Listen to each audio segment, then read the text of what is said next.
Hello and welcome to this week's second instalment of The Story of a Poor Boy. I love the inflection on second there. You're like, yeah, we're doing our second. As if we've taken a break, as if we haven't just I finished didn't even have a sip of water, one. you know. I might have one now. We finished recording the last one about 30 seconds ago. There we go. I'm hydrated. We're going to touch on a very similar subject that we were talking about at the end of the last episode, to be honest, on this one. We were talking about where United go from here. I know this is a Liverpool podcast, but it's really funny to laugh at Man United. So it is the topical event. Well, that's it. I mean, I think why I want to talk about this subject is that I've had debates on Twitter. I've had debates in real life as well. I guess Twitter's not real life. My housemate's a United fan, and we've been discussing it a lot. Yeah, and the problem is that modern football, it seems to be geared towards trophies are a must, and trophies have to be brought in as soon as possible. Otherwise, you're failing in your job. Now, what I want to discuss is: are there any merits to the short-term approach other than trophies? Like, Mourinho is your classic problem solver. He's your stopgap. His 3-year jinx is, it's well documented, well highlighted. Yeah. At this point in time, is it worth those 3 years for? Of maybe he wins you a Premier League, maybe he wins you a Champions League. As it happens, he hasn't won. He's won a League Cup and a Europa League at United. Is it worth that risk just for the short-term benefit? With a manager like Mourinho, it depends on the club. I think if the club is prepared to chop and change the manager and constantly have different styles and different, not ever having like a legacy or a dynasty, like what happened with Chelsea, that could recover from the damage that only focusing on the short term can do. So that was fine for them, but for United, I think, with an already team that needed to be rebuilt, and then Moyes came in, and Van Gaal came in, and then Moyes came in. So that already aging squad had been depleted, and then your quick fix guy, immediate impact, but only very short term impact guy comes in. You get that impact, you get that lift, you get that raising trophies and all that, but then after that, the damage is too much. The damage is too much, and it's just not worth it. From United's standpoint, it's absolutely was not worth it, I don't think. And obviously, we're talking as two non-United fans, probably anti-United fans, if we're being honest. Go down. But it just does not seem to be worth the risk at all. That philosophy of just going after the immediate results and like to hell with what's going to happen later down the line. Just buy players that are ready made now and just fuck it. Buy a 29, 30-year-old aging bastard of a player, to be honest, in Sanchez. Like fucking Mardas. Just get in because he gets goals. Yeah, and that's the thing. Well, it's not down to goals; it's down to share sales. Yeah, I stand by it with Alexis Sanchez. Alexis Sanchez, he comes in, his entrance videos in playing the fucking piano. Yeah. But that's just an example of definitely immediacy of modern football, I guess. I think something that I don't think gets enough credit. I say credit. I don't think he gets enough criticism for it at United. I don't think Alex Ferguson ever has been properly looked at for how bad a state he left Man United in when he left. So their top scorer was Van Persie, who was 30 at the time, I think. Yeah. He only bought, to be fair, that was an immediate thing when he bought in Van Persie, because he saw City beat them on goal difference the season before, and he said, right, never again. I will buy the top scorer. Oh no, and brought him definitely, in. And I understand that. And but the thing is with Ferguson is that he always did these kind of things when the foundations were already in place. Yeah. And he built those foundations over decades. Yeah. So and then he rebuilt them when the time needed to come to recycle those teams. He did do that, but he did it slowly as well. But I mean, looking at his final game in charge, okay, so this is the Man United team that played. Lindegaard in goal, Antonio Valencia, Johnny Evans, replaced by Rio Ferdinand, Phil Jones, Butner, Anderson, Carrick, Cleverley, Kagawa, Van Persie, Javier Hernandez. On the bench, David De Gea, Patrice Evra, Rio Ferdinand, Nemanja Vidic, Paul Scholes, Ryan Giggs and Adnan Januzaj. So, just looking at that bench there, in particular, It's fucking old, isn't it? Alright, De Gea's sound, yeah, exactly. Evra, Vidic, Ferdinand, Giggs, Scholes. These are, you know, Giggs hit his peak in the late 90s. Like, looking at 98, something like that, aren't you? Do you know what I mean? For Ferguson to have left behind what he's left behind, and United fans to just go with it and just go, yeah, fine, we'll go from here and we'll win things. He left Moyes an absolute fucking shit show, to be honest. You know, Rooney is not included in there, but Rooney was past his best at that point in time as well. He left Moyes to just go ahead, have a go. Rebuild that, exactly. And David Moyes, what did he bring in? He brought in what he knew. He brought in Marouane Fellaini. Alright, he brings in Juan Mata as well, if I'm not mistaken. Yep. But what was he supposed to do? What was he supposed to do with that team? That team needed a complete rebuild, and maybe Ferguson knew it. Maybe Ferguson. I say this. I think Ferguson definitely knew. I think that's why he chose then to retire. I do say this as well. No, there is no part of me that doesn't think Alex Ferguson wouldn't have won a title if he had stayed on. Do you know what I mean? With that team, he was the best manager who's ever managed. It's just as simple as that. As much as that hurts me, but for him to leave that squad behind, you'd have to be a very good manager, or a miracle worker to win anything of note with that. All right, he won a Community Shield. Money's the next season. Fine, good, have that. But I think what United did is they transitioned from the long-term Ferguson era of, how long was he there? I don't even know. Plus 20 while. years. I can't even tell you how long he was actually there for. But they transformed from that era to the Chelsea method of, alright, so it's not working, so we'll get rid of Mourinho and we'll replace him with Scolari, who came in for Hiddink. Yeah, it was Hiddink, wasn't it? And then we'll replace Hiddink and we'll get Scolari in, and then we'll replace Scolari and we'll get Avram Grant in, and then we'll replace Avram Grant and we'll get Ancelotti at that point. Yeah, I think. And the cycle continues, and they just keep going and going and going like that. Getting rid of promising managers like Villas-Boas. Di Matteo won in the Champions League, gone within 3 months. Rafa Benitez won the Europa League, gone the same summer. At what point is success just enough? Do you know what I mean? Like, for Chelsea, it would never seem to be enough. It had to be a mix of everything, really. Yeah. It had to be that the football was great as well, and trophies just. All the side trophies didn't seem to matter. Like, Di Matteo won the Champions League and then got fucked off. Yeah, fine. But the only trophies anyone actually cares about in football anymore are the Premier League and the Champions League. So, like, how can anyone look at FA Cup and League Cups and be like, yeah, okay, that'll save a job kind of thing? Do you know what I mean? Well, it didn't save Van Gaal, didn't save Wenger. It hasn't saved Mourinho at this point either. Because Mourinho, he was living off of winning a Europa League and a League Cup in his first season. And, there's a popular video going around now of Chris Paddock from the Redmen TV telling a United fan... I rewatched that today. Yeah, listen, you can't see it yet, but yous are going. And, I mean, he's been spot on. He's been proven to be spot on. Yeah, to be fair, no, he spoke a lot of sense there. It was really, and really just how adamant the United fan was that, like, we're fine. We've had our bad period. We've had Moyes. It's fine now. Yeah.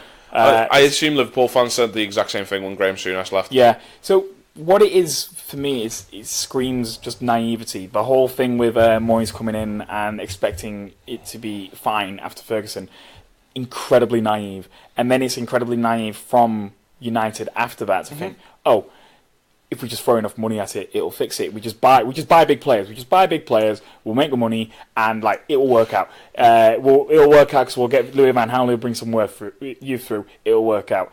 Okay, that hasn't worked out, so we'll bring in Jose Mourinho, who has won everything ever. He is a serial winner, and it will work out.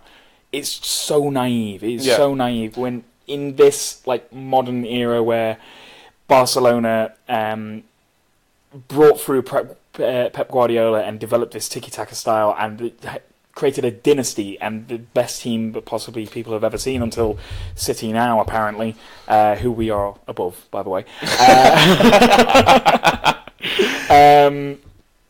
And Klopp's Dortmund coming through and just bringing through this different style of football. Took everyone by storm, got to a Champions League final, took the Bundesliga away from Bayern Munich, who had been winning, I don't know, the last 50 in a row or something stupid like that. We do need to talk about that later as well. Yeah, in a footballing era when things like that are happening, how naive is it from teams like United to think, oh, it's going to be fine. We'll just get this manager in, and we'll throw enough money at it, and it will be fine. I feel like it's just more hoping than anything. Yeah. It just boggles my mind. I completely understand what you're saying. I think Liverpool briefly had a go at it as well when we did. NESV/FSG first took over. So when you think back to that first transfer window when we bring in Carroll and Suarez, all right, we sold Suarez, and then the window after where we go, Stuart Downham. All right, we'll have Jordan Henderson, we'll have Charlie Adam, we'll have Jose Enrique, and we just tried to buy players like all at once, and it wasn't even nearly to the level that United have done. Yeah. But we tried to plug gaps by just spending money, and before we found like some magic cheat or magic hack, and they were trying to moneyball it, and it's just that's not something that you can do in this modern era of football. You need a plan, a proper plan, and you need to be able to build something organically. I don't think you can artificially make this like United have tried to. I think no one understands that better at the moment. If we put Liverpool to one side, I don't think anyone understands that better at the moment than Man City. Man City at the moment. I mean, what they're building is incredible in terms of the playing staff they have there, and yes, they've spent a fortune on it. But when you look at the youth levels that they're putting in underneath, and the fact that they're having a massive complex put together, and their training grounds on the same site as their youth academy, all this kind of stuff, it's so ingrained in them that they're gonna just build something on this. This isn't going to be a flash in the pan from Man City. The thing is, this has been years in the making. Like even under Pellegrino. Pellegrini. Under Pellegrini, like early on under Pellegrini's reign, they were already preparing for a Pep Guardiola. Maybe not.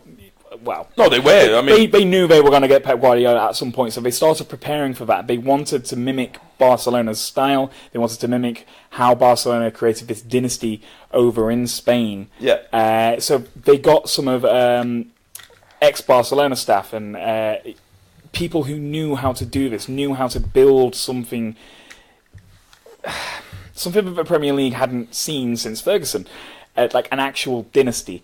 So they laid the groundwork for that years and years and years ago, and they reaped the rewards for it last year. But how long is that? Was it a 3 or 4 year process? But it's not an immediate result. See, the thing is, I would argue Man City haven't really reaped the rewards of it yet anyway, because the holy grail for them is Champions League, and and that's what they want. Not even in terms of that.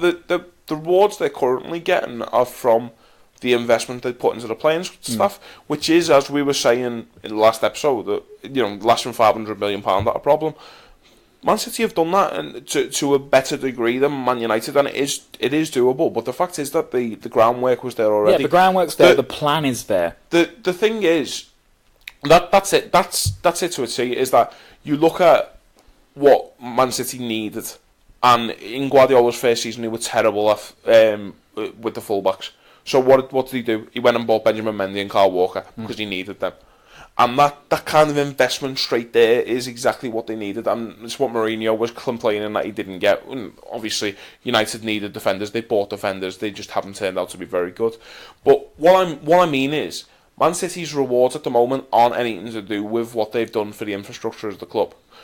They're short term. That's short term. That's what happened when Mourinho first came in at Chelsea. Do you know what I mean? He won back-to-back titles there. Fine. And he did that by spending money. What I'm saying is, it's very unlikely that it will ever come off as badly for City as it has for the Chelseas. Yeah. Obviously, Chelsea have always been there and thereabouts, but City are looking to the future so they can bring their own lads through. Yeah. And that's the most important thing, is that you are bringing in players who have the philosophy. You look at Zinchenko for example, and he comes through and he can play in that style. You look at Foden, and when they're needed, they can come in and they can slot in, and straight away they understand the philosophy. And you look a bit closer to home, and you're looking at Liverpool. They needed the right back. We need a right back who's good at going forward, can track back. All right, we'll bring through Trent Alexander-Arnold. In the summer, we needed a centre midfielder who could, play a ball, really. Curtis Jones comes through, he can do it exactly like that, and he understands the levels. And because Liverpool have it at each level of the club, that Liverpool's message, Klopp's philosophy is ingrained at each level of the club. This is how you're going to play football whilst I'm in charge of this club. And alright, that might well change if Klopp was to leave tomorrow and we were to get in a long ball manager. I can't think of any off the top of my head who won't make me want to throw up. But I bet we all do. You know what I mean? No, if we were to get a manager who just completely changed the philosophy at this point in time, then that would have to come through each level of the club. And I never have felt like it has at Man United properly, like since Ferguson left. Yeah. Ferguson always had youth players coming through, and there's arguments to say that in modern football he's the first to have properly done it. To be honest, you're looking at the class of '92 as the perfect example, and even then, you look at the poorer players who've come through at the same time while he's there. The Wes Browns of the world, the John O'Shea's, players who had no business being at Man United, but because they understood the philosophy of the club and how they wanted to play, they were reliable for him. I mean, how many games did the pair of them play? And they were never anywhere near good enough to play for Man United. It's just, I think City's progress at the moment is down to how they've spent money. But in the long run, if we're still talking about Man City as a massive club in 20, 30 years, that's the reason.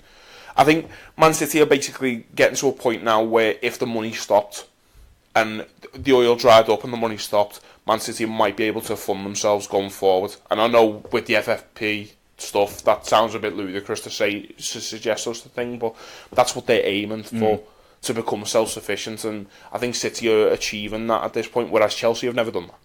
And there's a way of spending money properly. We've kind of got a bit off topic here, but it's still interesting, so I'm still going to talk about it. But it's becoming. I think if a club can become self-sufficient and use their own players, then they should aim towards that. And yeah, I don't 100%. think there are certain clubs that just haven't even got near it recently.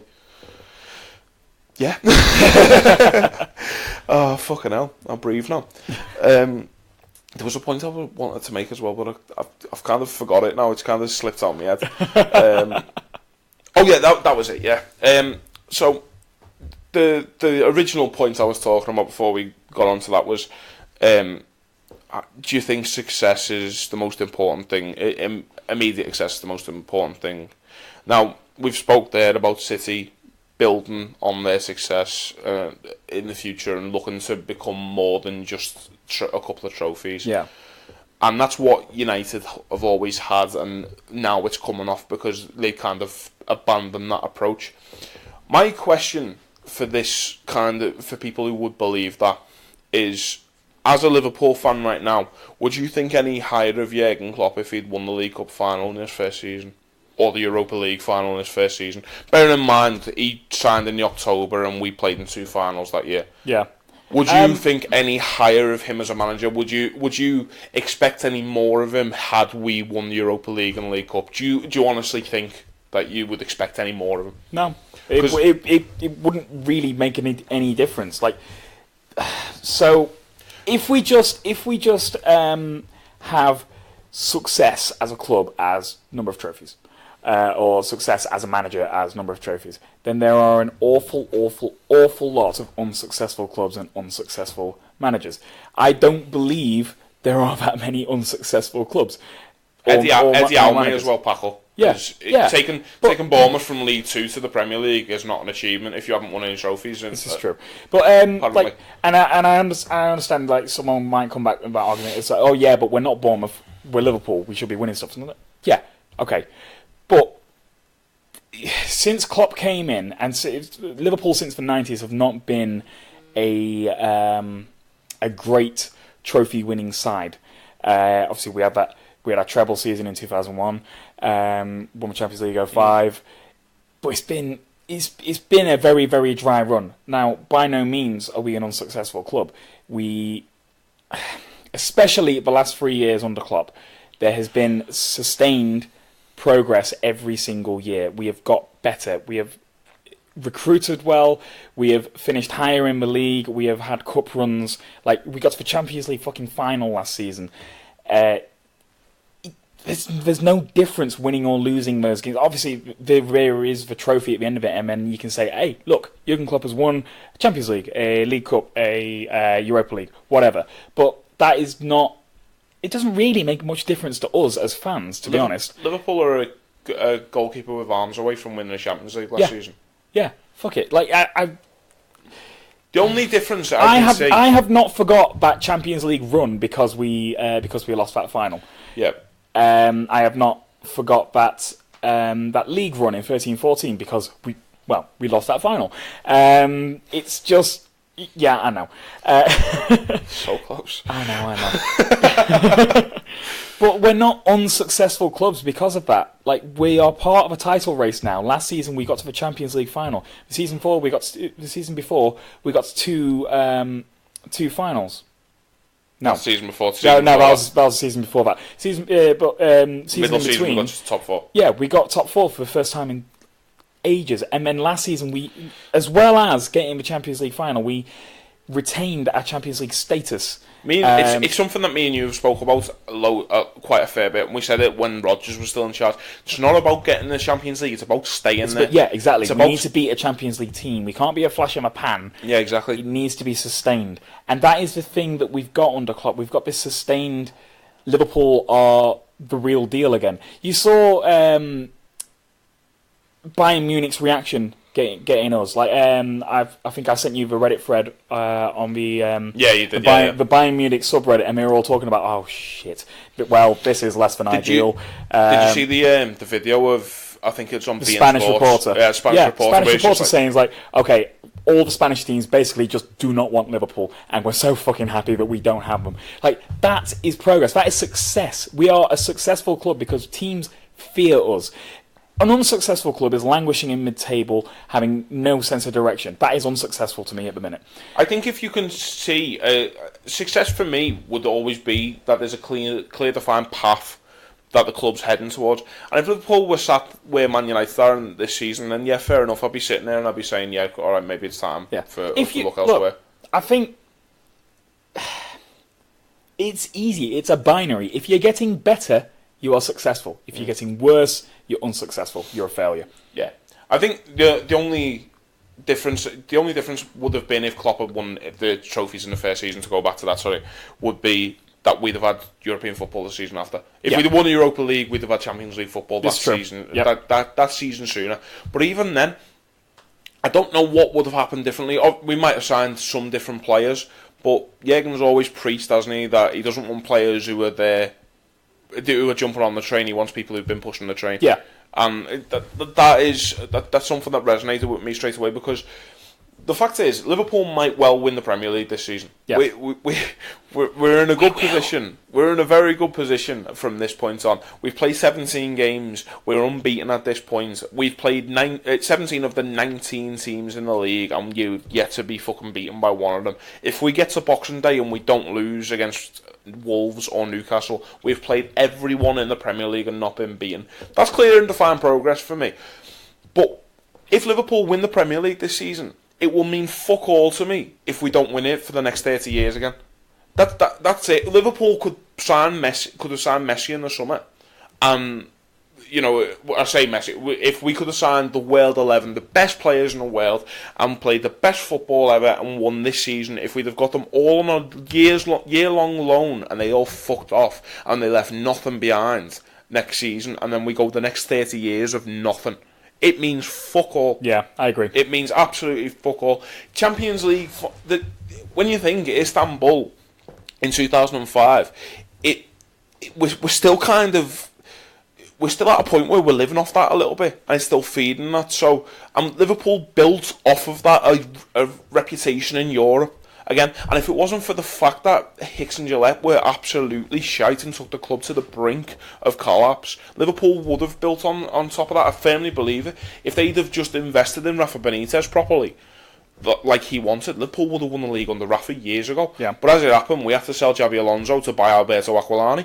It's one of those things, and as long as you can sustain things, and as long as you can, a football club can prove to be sustainable, and I mean not spending £500 million to fix a problem, because it's not sustainable unless you are funded by the oil money that Man City have got, or the money Abramovich has been lashing about. Having said that, I have been preaching about how good Man City are going to be in the future. But it's not sustainable to keep doing that, and Man United are going to find that soon. If they keep approaching the problem the way that they have been in recent years.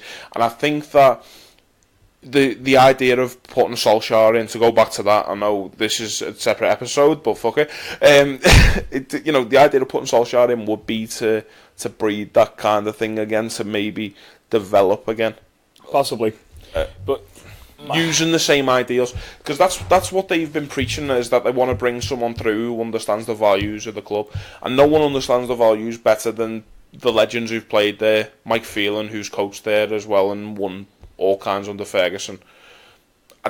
I think for them it's the right message. But having said that, Liverpool thought they were getting that under Roy Evans. It's true. This is true. And then we had to branch out to Gerard Houllier. As football was changing, it's a different game now to what it was then. But it's people. I don't know. There's no easy fix to what United are going through at the moment, and we've seen that Liverpool have tried to fix it, and we're finally at a point now where it feels like we might be able to fix it. Do you know what I mean? We finally might be able to take the place back where we feel we belong.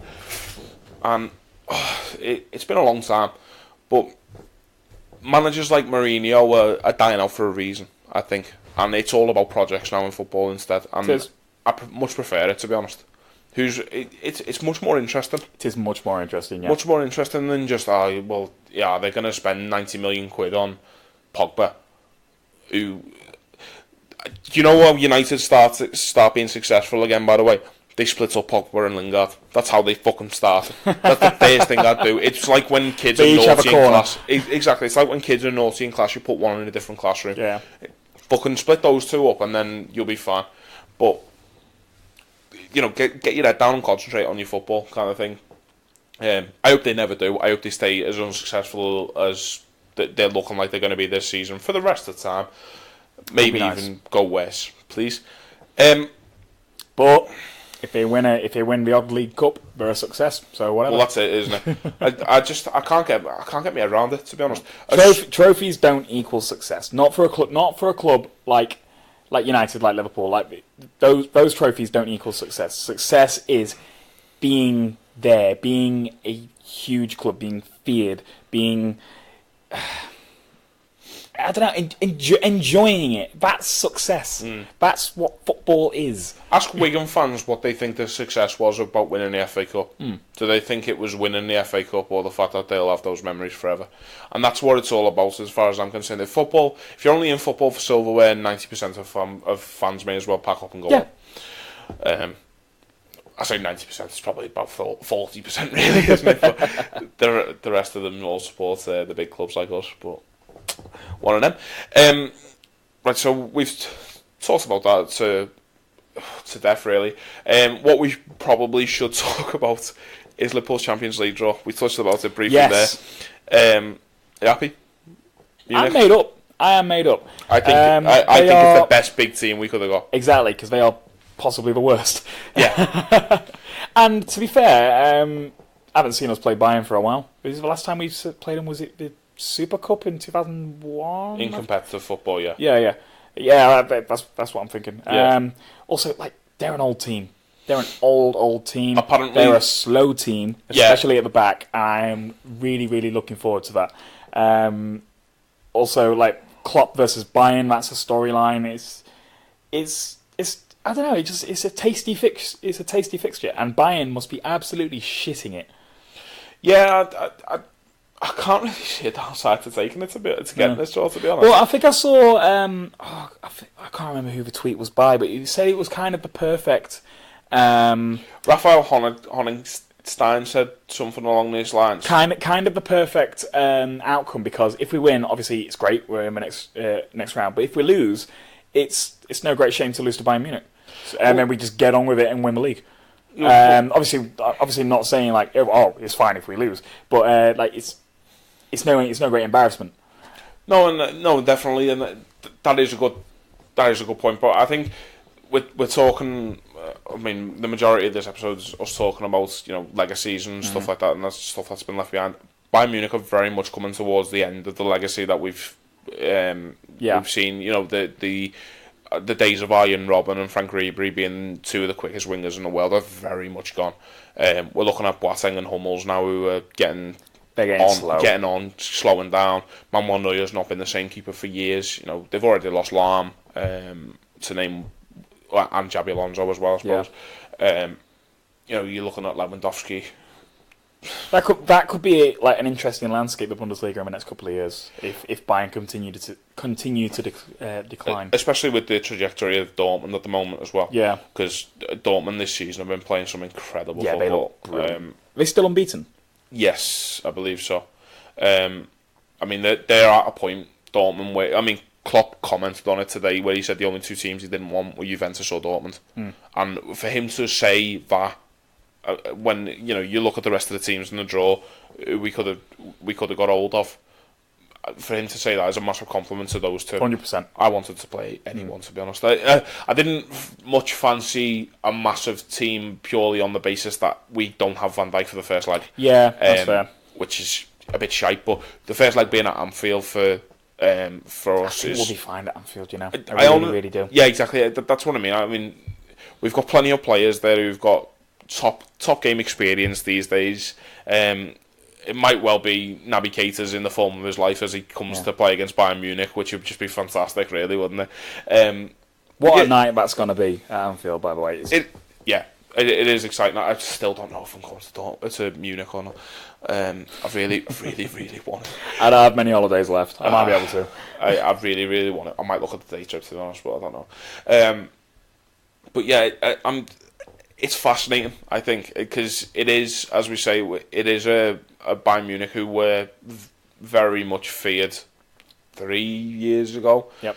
No one wanted to play them, to a point where if you'd have offered me Real Madrid or Bayern Munich in the final last year, I'd have fucking ripped your hand off for Bayern Munich. Yep. I probably said that much on the podcast at some point. Yep, I think I remember that. It's one of them. I think I remember saying that Bayern was, you know, Klopp knows how to deal with Bayern.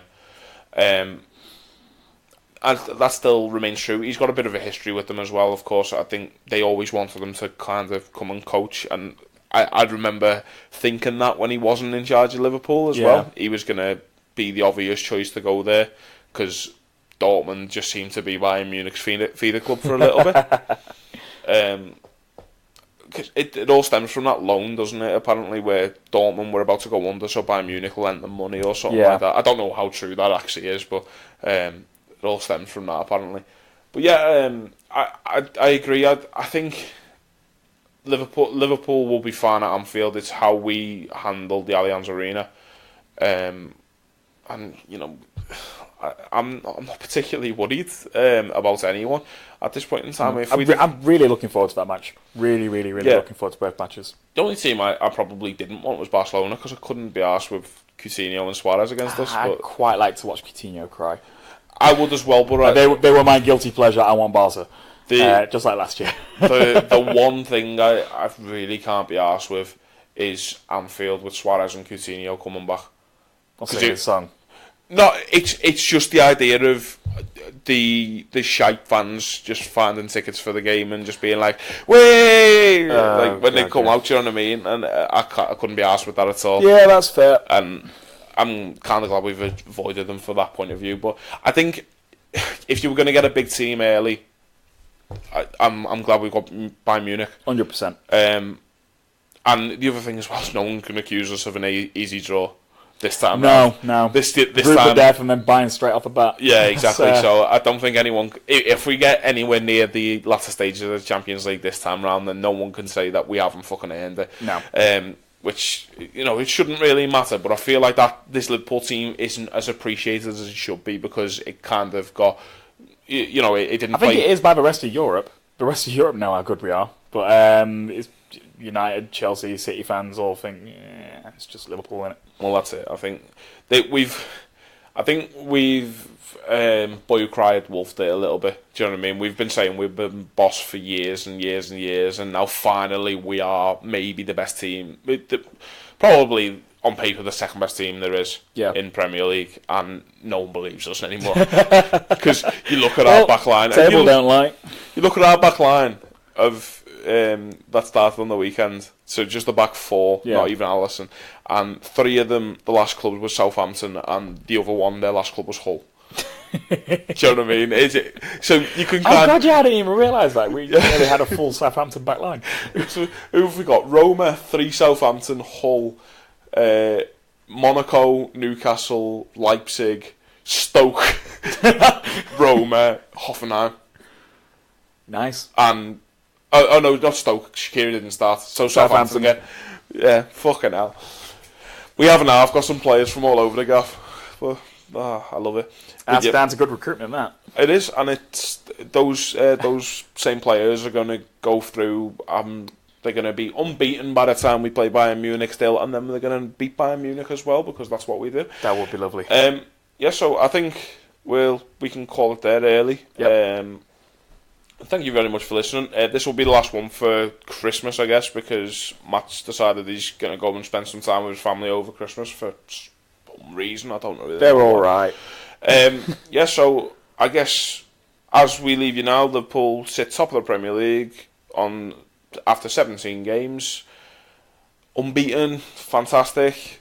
By the time we next speak to you, the wheels could have completely come off, or the wheels could still firmly be on, and Man City's wheels could be firmly coming off as well.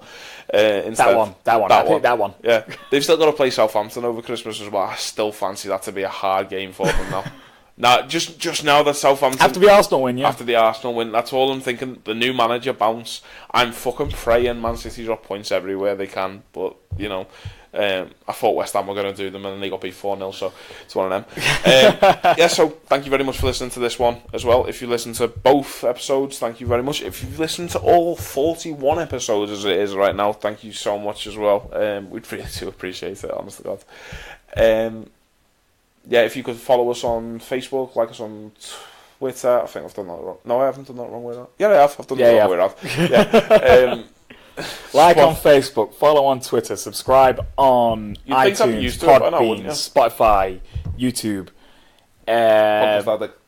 Podcast Addict. Come to Liverpool. Come for a pint. I don't know.